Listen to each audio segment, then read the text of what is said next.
Hey everyone, welcome back. This is my review of When They Cry. Of Higurashi When They Cry, Episode 3. This is greatness here, okay? This is greatness. Now I know I'm going to be really confused later on, even more so than I am right now, but this is greatness. And I'll tell you right now, what's our main character's name? I don't remember what our main male character's name is yet, but I know I'm going to get confused as to who Satoshi and who our main male character is, provided that we get flashbacks with Satoshi, because they look exactly the fucking same. Which makes me think, and this wasn't really hinted at really in this episode, but it makes me think that maybe they're related in some way.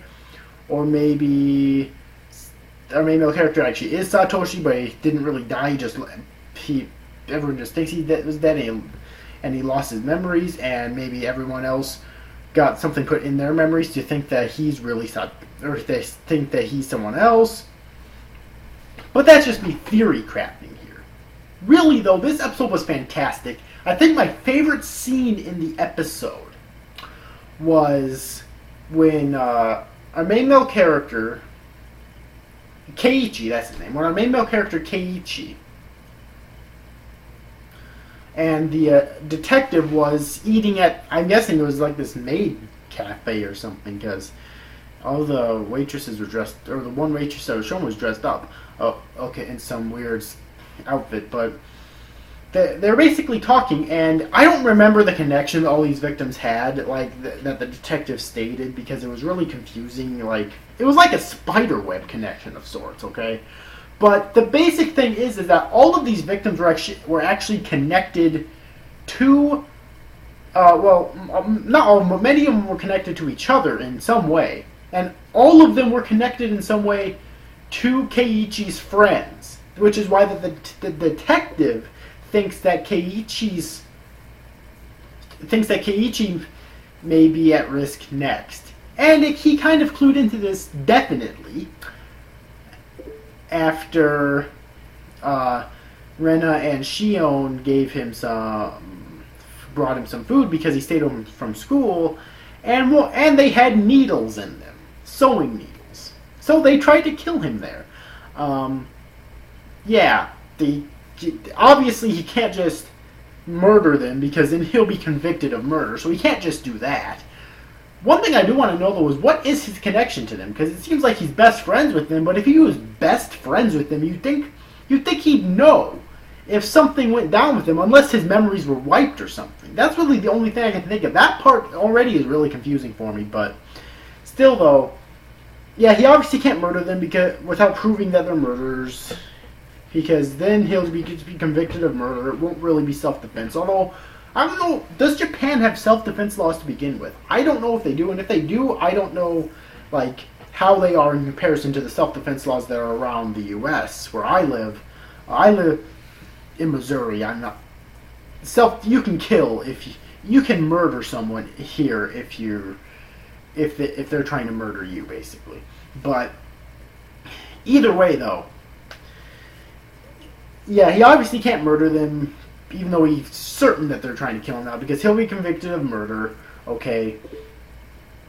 And he can't really do anything. Like, they even said, don't be sure to come to school tomorrow, or they didn't say or else, but be sure to come to school tomorrow. And he basically, the next day, he basically skipped club and flipped his shit.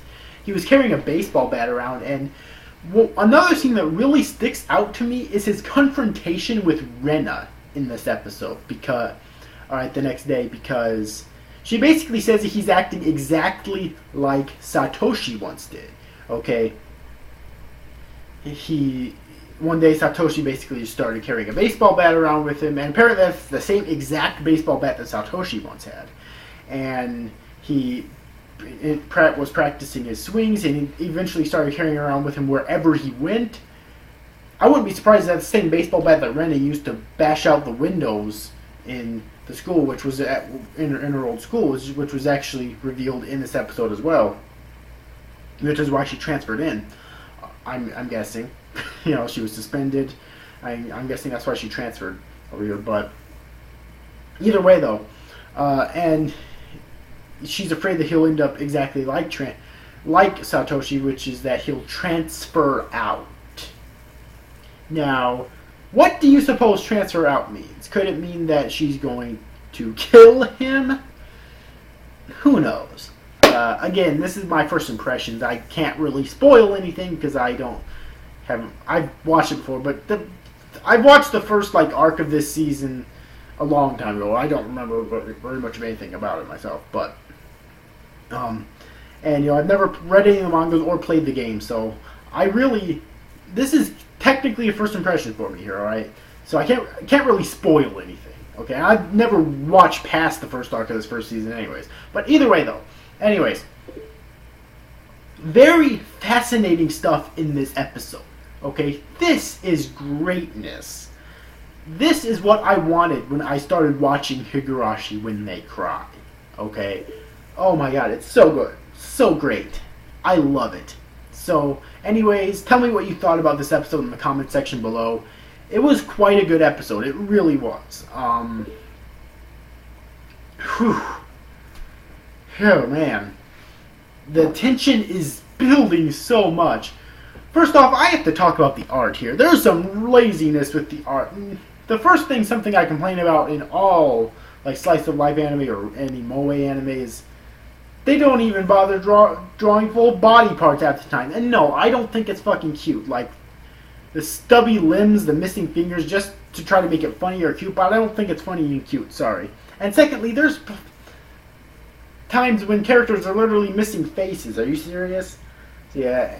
And the animation, as always, isn't that great. I thought I'd mention those things so I at least have some criticism in this review, so it's not just all praising it, But anyways, wonderful episode of Higurashi. I can't wait for the next episode.